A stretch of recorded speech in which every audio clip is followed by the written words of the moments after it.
All right, welcome and thank you to the members of the College Career and Life Readiness Committee. We have a quorum now, so we will go ahead and get started with our agenda. The first thing that we want to do is check in with you, Representative Chang, just to see if there are any tangible follow-ups that we need to follow up on from the literacy event. Yeah. Thanks. I think one thing that would be really helpful to get a sense of how many folks filled out the survey and to fill it out and also share it to fill out and then do a kind of recap of what some of the feedback is gotten so far. Yeah, I know as of earlier today, there were 4 responses. I haven't fully looked into them, but from like the preview that you get when you look at it,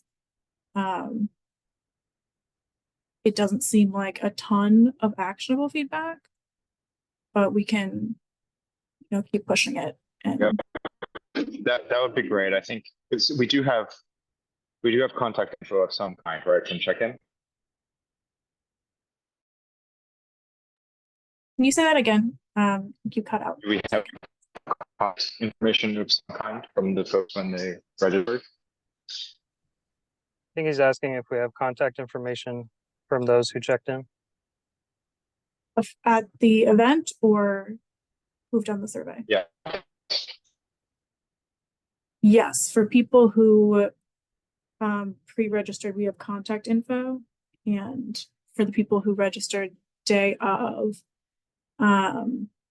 we have contact info for some of them. If we compile the ones we do have contact info for and ask about, that would be, I think.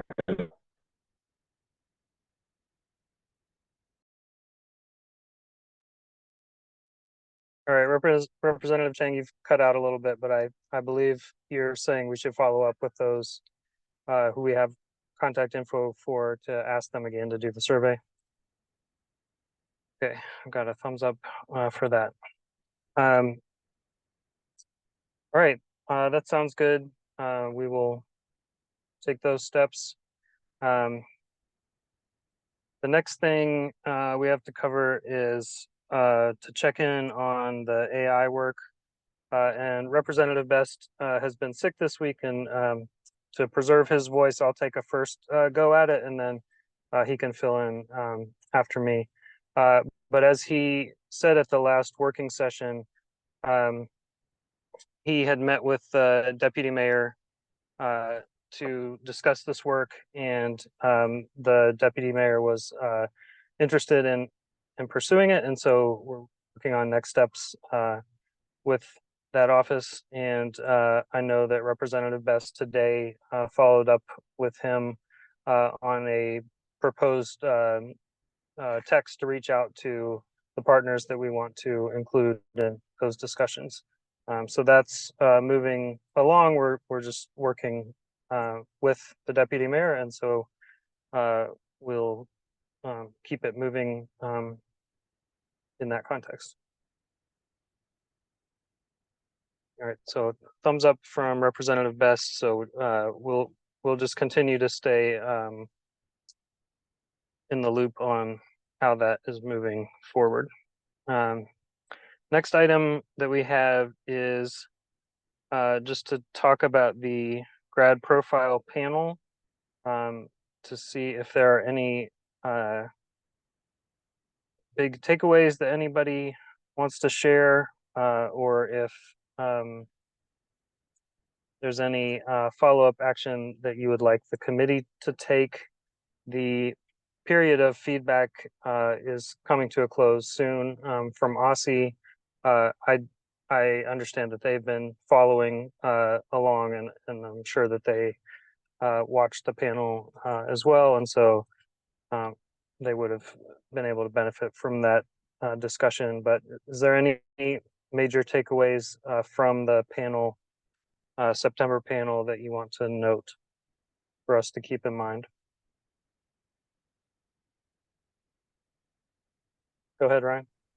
I found it really interesting how specifically Utah was able to connect their graduates to CTE using military infrastructure, like connecting to JROTC, etc., as well as connecting students using a mobile app and having concerted career messaging program for students.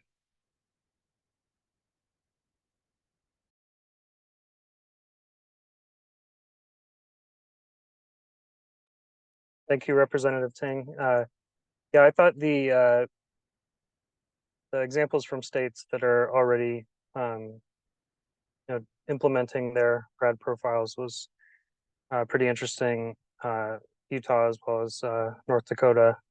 I think that from my discussion with Superintendent Mitchell, I do think that they are looking at different pathways, and so the model that North Dakota had maybe is in a small form, might be similar to what they're looking at. So I think that was good prep for us for what they might propose.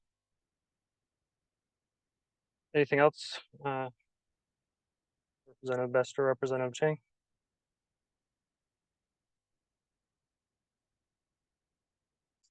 All right. I believe, Kathleen, you'll be putting together a summary that we'll discuss at the working session as a full board.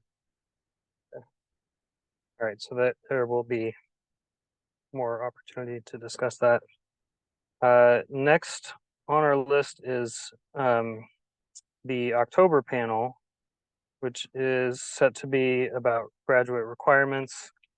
And so my hope for our discussion right now is just to identify the questions or topics that we really want to address in this panel.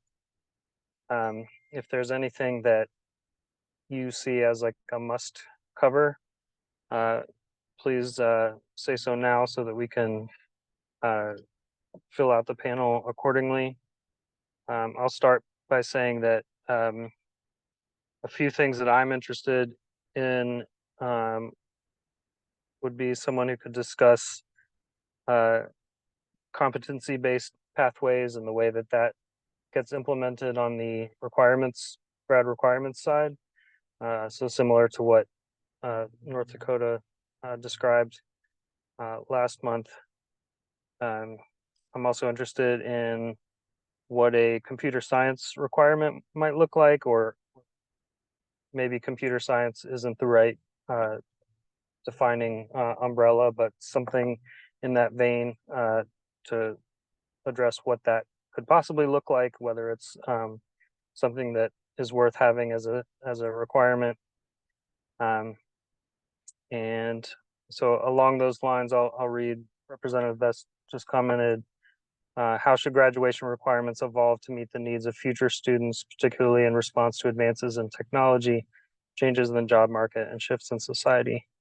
So that's a good broad question the panel could address. A final thing that I'll mention is this idea of options for students with disabilities. We've talked in the past about the difference between a certificate or a diploma. So I think a little more information and context around that would be helpful. So at this point, I read Representative Best's question. Is there anything else, Representative Chang or Representative Ting, that you would like to add that you think we should take on in this panel? Well, I would like to ask a clarifying question. If Sure. we were to implement requirements to have it like a digital literacy course, etc., how do we have standards in terms of what they will learn? Oh, we don't. Okay. Yeah, then that's something to look into. Yeah, so that would be an important part of the discussion. Obviously, we would need those things to sync up at some point. Yeah, part of when we were doing the financial literacy requirements earlier this year, OSSI did talk about how that is a precursor to potentially having a graduation requirement. And so I think that is definitely something we need to address if we wanted to think about having a computer science or digital literacy requirement. Is what that would it be a standalone course? Some states have it where you just have to take a online course, or some states have it where you have to have digital literacy integrated throughout a bunch of other courses. And so it's like in those standards rather than separately. But I think in the past, there's been confusion when their requirements weren't super clear, and it has caused a lot of stress for students and families. So making sure that is a priority is important. Thank you. Thanks. Yeah, that's the kind of thing that we want to, think through as we discuss these. I'll also add that PAVE expressed interest in having a parent panelist at this point, and I'm absolutely interested in parent feedback and participation. I think I want to see a little bit more about how the panel shapes out in terms of answering these questions, and then matching with what a potential PAVE panelist would want to speak to, and just to keep open that this won't be, our last.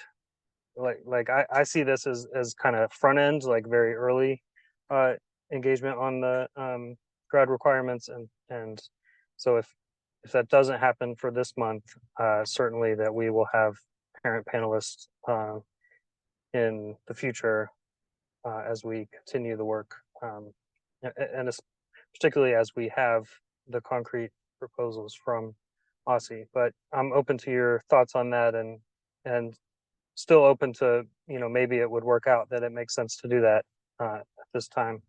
It might make sense to do it later, but any thoughts on that from the committee?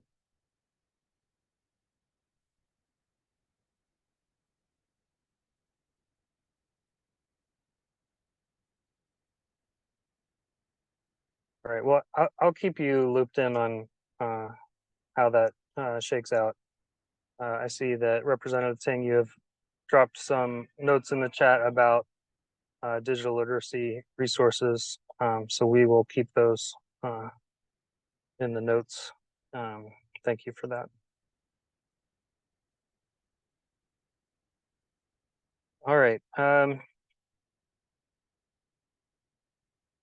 Next, we come to the math resolution that we've been iterating on for quite a while now, but we've had, additional data from the math panel that we held, and just trying to adjust to some of the happenings in budget and efforts undertaken by the school agencies.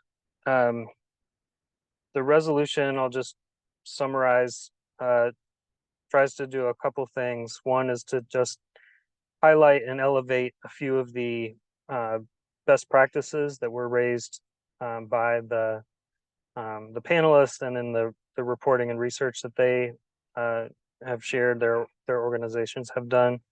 It has a few specific recommendations, recommending that schools have math coaches with subject expertise in math, to have professional development devoted to mathematics. And then it also, from a budget standpoint, proposes a math fund that OSSI would administer, that schools could apply to get extra support for math initiatives, which could include professional development. And it also asks for funding for the DCPS Dream Center, which is a math strategy that they outlined in their strategic plan, but it wasn't funded this past year. So names those things. Also, at the end, just tries to point to the relationship between math performance and some of the larger issues that we have already spoken to as a board, including teacher retention, absenteeism, just to, as the panelists did in June, to just kind of ground math in those larger issues as well. So I hope you've all had a chance to look at the draft. We'll bring it to the working session next week and open it up, assuming that we vote it through, and open it up to the board for the wider board's feedback. But any thoughts, any concerns that you would flag at this point on the math resolution? Go ahead, Ryan. Coming from the perspective of someone who has done competitive math for this last 7 to 8 years, this isn't really like, I'm not sure where to change the language as in this resolution, but something like keep in mind would be that the preparation of math skills, if you're able to prepare your students enough, they're able to compete in these national, international competitions, which can allow for higher achievement in colleges as well as build skills. But also, it also connects with teacher retention because a lot of my teachers find a true sense of identity and belonging in the math clubs that they are advisors for. So that's just to add that little bit of context from there.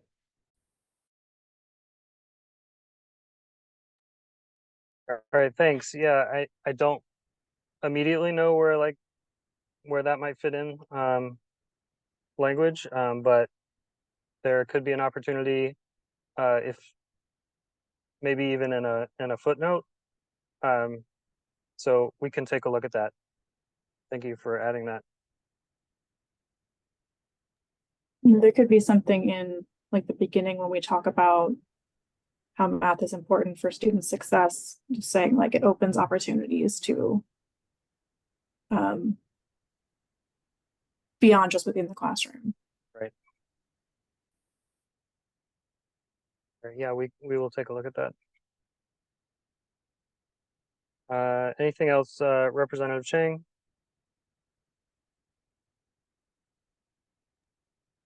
Can you hear me okay? So far. Okay, great. So I think I would love if we spent less time on the problem. The problem is pretty clear to me, and more time thinking about the options for what we can do and where we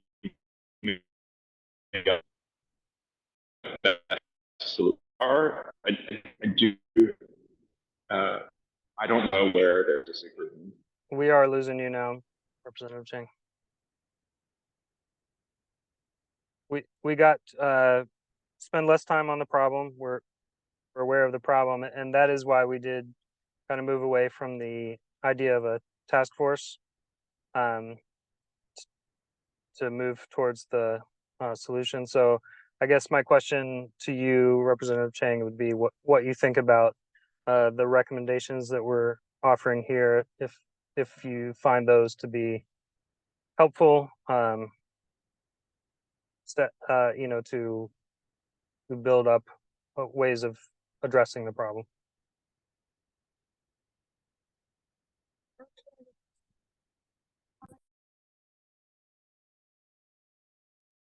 Sorry, it was not a critique or edit to the resolution. It was more of a, as we explore this more, how can we convene, right? The conversations around and align people on, right? Because I actually think we've heard some really interesting solutions, but to get everyone on the same page is the hard part. All right, got it. Thank you. And certainly the work that you've led on literacy, I think, can model some of those possibilities for us.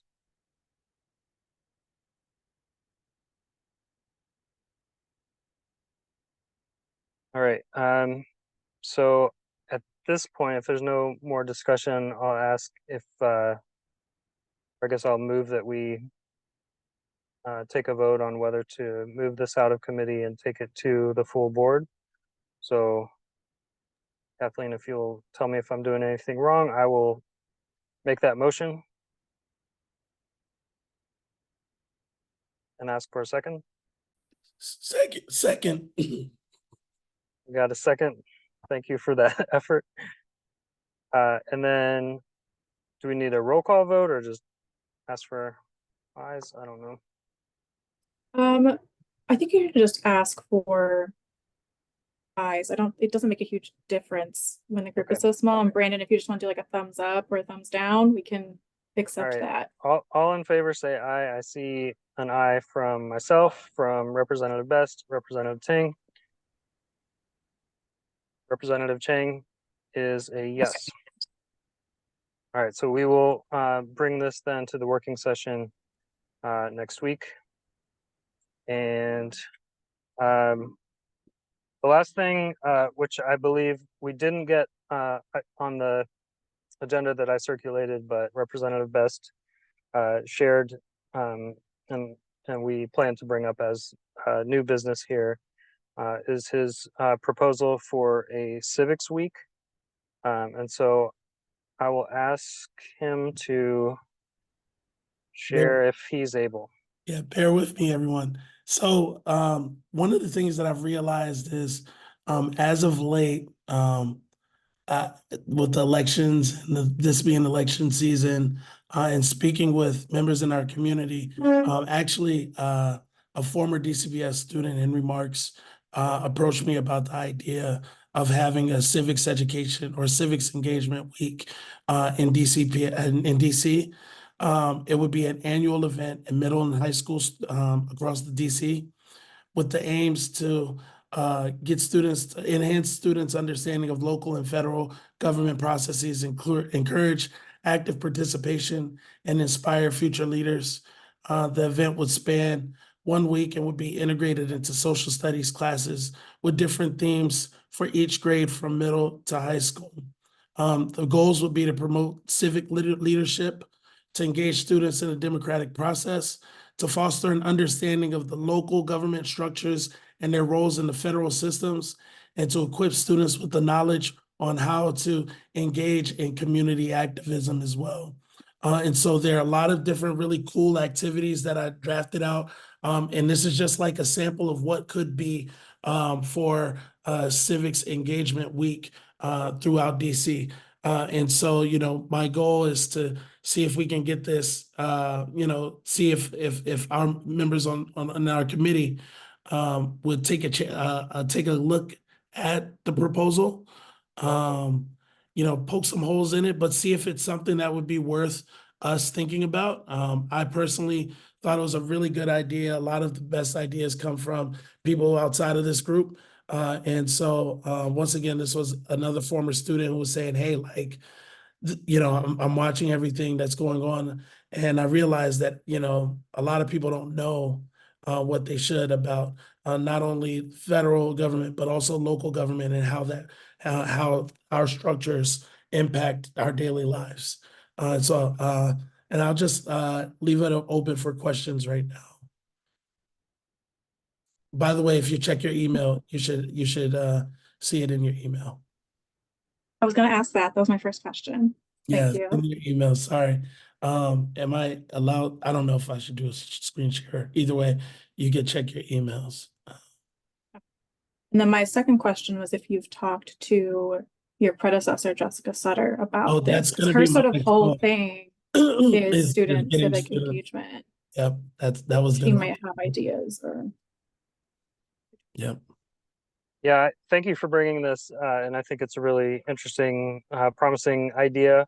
My questions are mostly around like who would need to do the work of making it happen, and sort of how strategically how to go about that. So Yeah, it's a great question. At this point, you're asking us just like if we're willing to take this on and move on to next steps. Is that correct? That is correct. And I think that there are a lot of different ways that we can go about it. as far as like what our next steps could be. One, we could figure out, well, down the line, if we all think that this is something that we can do, we could either talk to various organizations, speak to some of our teachers who are doing some of the work, and see if anyone would want to take on some of the lead on this. I also have no problem jumping in and helping out with this as well. I used to be a curriculum developer as well, so I don't have a problem jumping in with this as well. And then we'll just go and see where we can go from it. Obviously, Kathleen was just talking about Jessica Sutter, and she's doing a lot of work as it relates to getting students involved with civic engagement, seeing if their company can also add something to this as well. Sorry, Jess, I haven't talked to you yet. I know you might be watching. But yeah, I think that there's so many different ways we can go about this, but I think this is the right thing for us to be doing. And let me just flag for everybody that you are looking at this a year out. So Correct, not trying to put this together for this fall, but correct. to give us a longer lead up. Absolutely.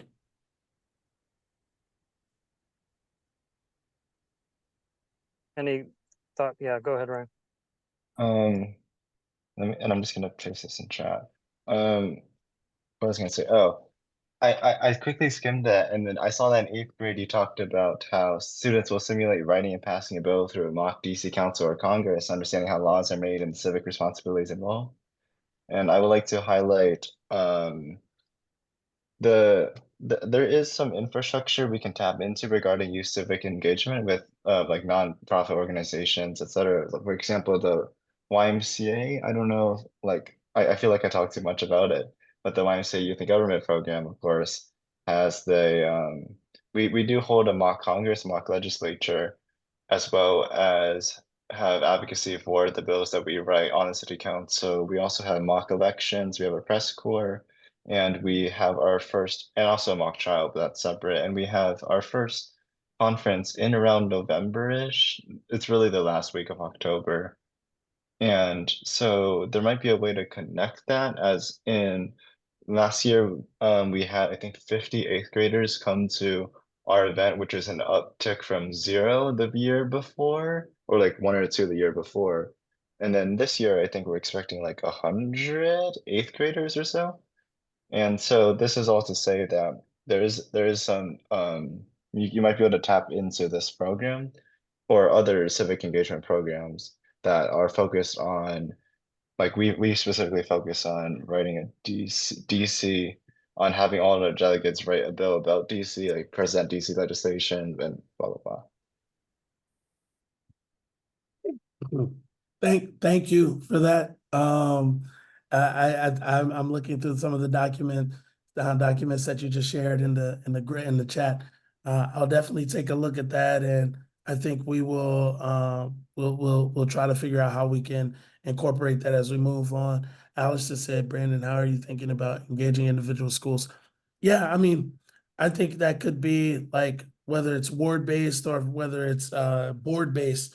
Those are good questions. I don't think that I'm there yet. I think right now my goal was to establish what is the thing, right? And so I think that the thing is a civics engagement week. I provided you all with like a breakdown of what it could be at various grades. So you have everything from 6th through 12th grade. Once again, all of this is just a proposal. It's the basic draft of a proposal that I would want us to like really dive in. And then there's like the resolution that would be attached to it. But I wanted to make sure I also like drew out what it could look like, as opposed to just having like language for a resolution there, so that we could actually see what it could look like in real world practice, if that makes sense.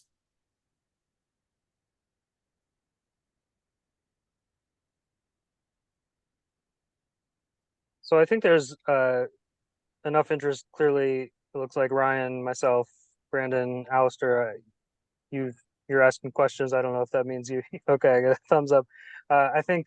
How about for the next meeting, we all take a good look at the proposal that you've shared, add comments, questions, and then take it up at our next committee meeting with a look of taking that feedback to a next step. Perfect.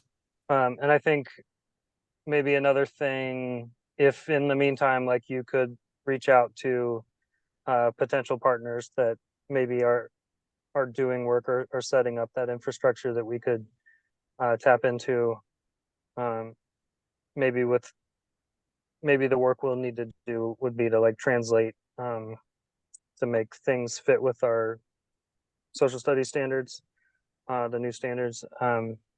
But if you could just like start to identify some of those potential partners or resources, that would be great. And then we can move forward next month.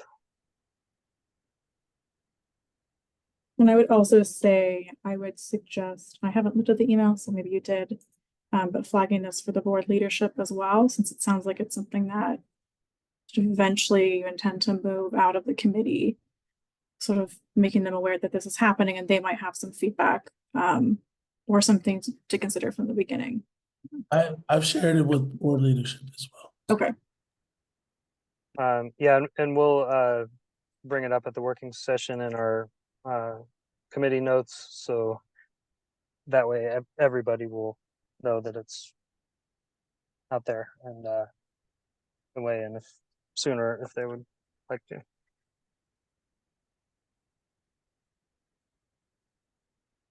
All right, thank you, Representative Best, for powering through that. Even though you're on the IR. That concludes our agenda for today. So I appreciate you all hanging in on Friday afternoon. And I think we will Our be... next meeting is a week earlier than we normally have it because of the NASB conference. So just flagging that, and you'll get reminders and stuff closer to the date, but it is on the 18th instead of the 25th. All right, thank you for noting that. So that's a little less time to do the homework on the civics week, but we can do that. And my follow-up here is to keep you updated on the work that Kathleen honestly will be leading on filling out our panel for next month. And I believe that covers everything. So I wish you all a great weekend.